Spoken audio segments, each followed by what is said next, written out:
1991 నుండి 2025 వరకు మొత్తం 22 సార్లు భారత్ బంద్లు జరిగాయి. వీటిలో మేజర్గా 5 సార్లు మాత్రమే భారత్ బంద్లకి సక్సెస్ వచ్చింది. చేసిన ప్రతి భారత్ బంద్ సక్సెస్ అవుతుందా అంటే నిజానికి సక్సెస్ అవ్వదు.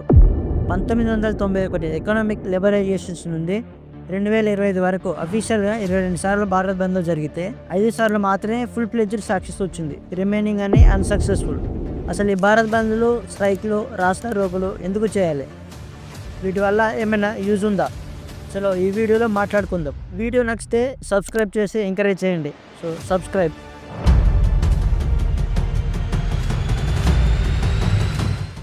అసలు భారత్ బంద్లు ఎందుకు చేస్తారంటే ఈ లేబర్ రైట్స్ కానీ, గవర్నమెంట్ పాలసీస్ కానీ, సోషల్ జస్టిస్ కానీ, ఎకనామిక్ ఇన్ఈక్వాలిటీ కానీ ఇలాంటివి సొసైటీకి ఇష్టం అనిపించినప్పుడు ఈ సంఘాలు ధర్నాలు చేయాలి, భారత్ బంద్లు చేయాలి, స్ట్రైకులు చేయాలి, రాస్తారోకులు చేయాలి.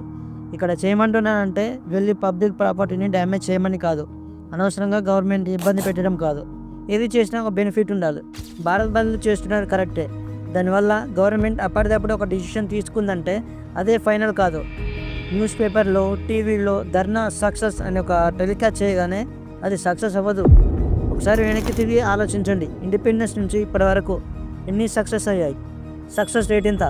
ఒక కమ్యూనిటీలో ఒక పెద్ద మనిషి ఒకటి చెప్పగానే అదే కరెక్ట్ కదా అని ఫాలో అవుతారు. అసలు చెప్పినోడికి తెలీదు, చెప్తాడంతే. మనకు రావాల్సిందే గవర్నమెంట్ సరి ఇవ్వదు. అలాంటప్పుడు ఎక్స్ట్రా ఏమైనా మనకు కావాలంటే ఒకరోజు ధర్నా చేస్తే ఏం జరగదు, మహా అయితే రెస్పాండ్ అవుతారు అంతే. జరిగిన 22 భారత్ బంద్లలో 5 మాత్రమే సక్సెస్ వచ్చిందంటే ఒకసారి ఆలోచించండి. ఆ 5 స్ట్రైకులు ఏంటో ఇప్పుడు ఒకసారి చూద్దాం. 1. 1974 రైల్వే స్ట్రైక్. ఈ స్ట్రైక్ని లీడ్ చేసింది జార్జ్ ఫెర్నాండెజ్. ఈ George Fernandes all India railway federation ప్రెసిడెంట్గా ఎలక్ట్ చేశారు. ఇతను వెటరన్ జర్నలిస్ట్, డిఫెన్స్ మినిస్టర్గా కూడా పనిచేశాడు. ఈ స్ట్రైక్లో 15 లక్షల మంది పాల్గొన్నారు. ఈ స్ట్రైక్ 20 రోజుల పాటు నడిచింది. ఈ స్ట్రైక్ స్టార్ట్ చేసిన 24 గంటల్లోనే 50,000 రైల్వే వర్కర్స్ని జైల్లో వేశారు. 30,000 మందిని రైల్వే కాలనీస్ నుంచి బలవంతంగా బయటికి పంపారు. ఆ టైంలో రైల్వే వర్కర్స్కి ఏది సఫిషియెంట్గా లేకపోవడం, అంటే వేజెస్ కానీ, డ్యూటీ టైమింగ్స్ కానీ, బోనస్లు, జాబ్ సెక్యూరిటీ లేకపోవడం వల్ల ఈ స్ట్రైక్కి కారణం. స్ట్రైక్ చేసిన 2 రోజుల్లోనే భారత్లో 70% రైల్వే నెట్వర్క్ని షట్ డౌన్ చేశారు. ఎమర్జెన్సీ పెట్టడానికి కూడా మెయిన్ రీజన్ ఇది ఒకటి. చివరికి షార్ట్ టర్మ్ సక్సెస్ రాకపోయినా లాంగ్ టర్మ్ సక్సెస్ సాధించింది. 2. 1990 యాంటీ మండల్ ప్రొటెస్ట్. 1990లో అప్పటి ప్రైమ్ మినిస్టర్ అయిన PV Singh Bihar mandal commission chairman Bindeshwar Prasad mandal prepare చేసిన బీసీలకు గవర్నమెంట్ జాబ్స్కి 27% రిజర్వేషన్ ఉండాలని ప్రైమ్ మినిస్టర్ పివి సింగ్ గారు అనౌన్స్ చేయడం ద్వారా ఈ 27% రిజర్వేషన్ బిల్ అప్పర్ కాస్ట్ వాళ్ళకు మాత్రమే ఎక్కువ బెనిఫిట్ ఉంటుందంటూ స్ట్రైక్ స్టార్ట్ చేశారు. ఈ స్ట్రైక్లో 200 మంది సెల్ఫ్ ఎమోల్యూషన్ చేసుకున్నారు. ఇంకొందరు ఈ ఫైరింగ్లో చనిపోయారు. 4 నెలలు ఈ స్ట్రైక్ జరిగింది, కానీ ఫుల్ ప్లెడ్జ్డ్గా సక్సెస్ రాలేదు. షార్ట్ టర్మ్ సక్సెస్ వచ్చింది. 3. 2016 ట్రేడ్ యూనియన్ స్ట్రైక్. ఈ స్ట్రైక్ జరిగింది ఒక్కరోజే, కానీ మోస్ట్ సక్సెస్ఫుల్ భారత్ బంద్ అని పేరుంది. 15 కోట్ల వర్కర్స్కి పైగా ప్రొటెస్ట్ చేశారు. ఎందుకు స్ట్రైక్ చేశారంటే ప్రధానమంత్రి Narendra Modi banking sector privatization చేయాలని ఎప్పుడైతే అనుకున్నారో అప్పుడు స్ట్రైక్కి దిగారు. బెటర్ వేజెస్ కోసం, లేబర్ రిఫార్మ్స్ కోసం స్ట్రైక్ చేశారు. 1 డే మోస్ట్ సక్సెస్ఫుల్ స్ట్రైక్గా పేరు వచ్చింది. 4. 2018 ఎస్సీ ఎస్టీ యాక్ట్. ఎందుకు ఈ స్ట్రైక్ చేశారంటే 2018లో సుప్రీంకోర్టు ఒక తీర్పు ద్వారా దళితుల మీద, అంటే ఎస్సీ ఎస్టీ కమ్యూనిటీస్ మీద దాడులు జరిగితే దాడి చేసిన వాళ్ళను వెంటనే అరెస్ట్ చేయకుండా ముందుగా విచారణ చేసి తర్వాత అరెస్ట్ చేయాలని చెప్పింది. ఇలా చేస్తే ఎస్సీ ఎస్టీ మీద ఎవరైనా అటాక్ చేస్తే ఇమీడియట్గా అరెస్ట్ చేయడం ఉండదు. ఒకవేళ నిజంగా చేసినా తప్పించుకోవడానికి ఛాన్సెస్ ఎక్కువ.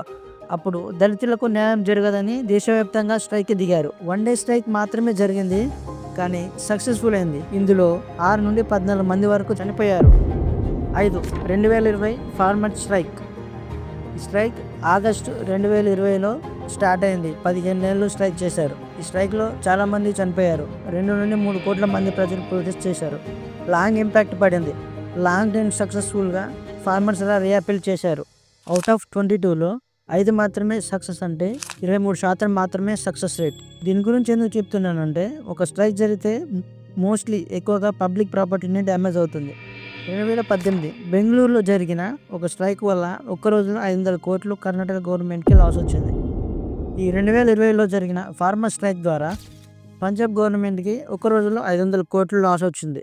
ఈ రెండనే కాదు, స్ట్రైక్ జరిగిన ప్రతిసారి పబ్లిక్ ప్రాపర్టీ డ్యామేజ్ అవుతుంది, కొన్ని కోట్లు లాస్ అవుతున్నాం, కానీ సక్సెస్ మాత్రం రాదు.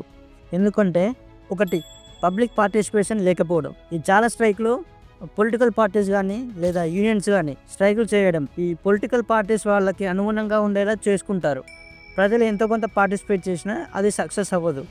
2, ఒక రాష్ట్రం ఇంకొక రాష్ట్రం సమన్వయం లేకపోవడం. డిఫరెంట్ స్టేట్స్ పొలిటికల్ పార్టీస్ ఒకటే క్లియర్ కట్ థాట్ లేకుండా బంద్కు పిలుపునివ్వడం. 2025లో జరిగిన 25 కోట్ల ప్రజలు ప్రొటెస్ట్ చేసిన ఢిల్లీ, బెంగళూరు, హైదరాబాద్ ఇలాంటి పెద్ద పెద్ద మెట్రో సిటీస్ రోజులాగే నడిచాయి, ఎలాంటి డిస్టర్బ్ లేదు.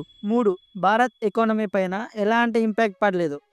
2025 జూలైలో జరిగిన స్ట్రైక్ ఇంకొక reason, banking, transport, electricity, utility services as it ఈస్గా నడిచాయి, ప్రభుత్వంపై ఎలాంటి స్ట్రెస్ లేదు. 4, మీడియా కవరేజ్. ప్రతిదానికి మీడియా గవర్నమెంట్కి ప్రజలకి మధ్య ఇంటర్మీడియట్గా పనిచేస్తుంది, ఎక్కువ మందికి చేరవేయకపోవడం, దానికి బదులుగా అనవసరం లేని కంటెంట్ని ఎక్కువగా హైలైట్ చేసి చూపిస్తారు. 5, ఇది మాత్రం మెయిన్ రీజన్ అనుకోవచ్చు. ఒక పొలిటికల్ పార్టీ ఎన్నుకున్న ప్రజలకు ఏదైనా చేసింది అంటే మాత్రం పార్టీకి బెనిఫిట్ లేని మాత్రం చేయదు. ఎలా అంటే ఒకసారి సక్సెస్ అయిన స్ట్రైకులు చూడండి, అన్సక్సెస్ అయిన జనరల్ స్ట్రైకులు చూడండి, ఇదంతా ఓట్ బ్యాంక్ కోసమే. 2020 ఫార్మర్ స్ట్రైక్ అయినా, 2018 SC ST కమ్యూనిటీ స్ట్రైక్ అయినా, 2016 ట్రేడ్ యూనియన్స్ జనరల్ స్ట్రైక్ అయినా, ఈ రైల్వే స్ట్రైక్ అయినా, ఇవి ఎందుకు సక్సెస్ వచ్చాయంటే ఇందులో పార్టిసిపేషన్ చేసింది మోస్ట్లీ పబ్లిక్ ఎమోషన్ డ్రైవ్ చేసింది. అపోజిషన్ పొలిటికల్ లీడర్స్ కూడా ఇన్వాల్వ్ అయ్యారు, పెద్ద ఎత్తున ప్రొటెస్ట్ చేశారు. ఒకవేళ స్ట్రైక్ అప్పుడు ఆ ఇయర్స్లో ఉన్న గవర్నమెంట్ అపోజ్ చేసి ఉంటే పార్టీస్ ప్రభుత్వం ఫామ్ చేసేది కాదు, ఎందుకంటే ఓట్ బ్యాంక్ కోల్పోయేవాళ్ళు. వాటితో పాటుగా కొన్ని కోట్లు డిస్టర్బ్ అయింది.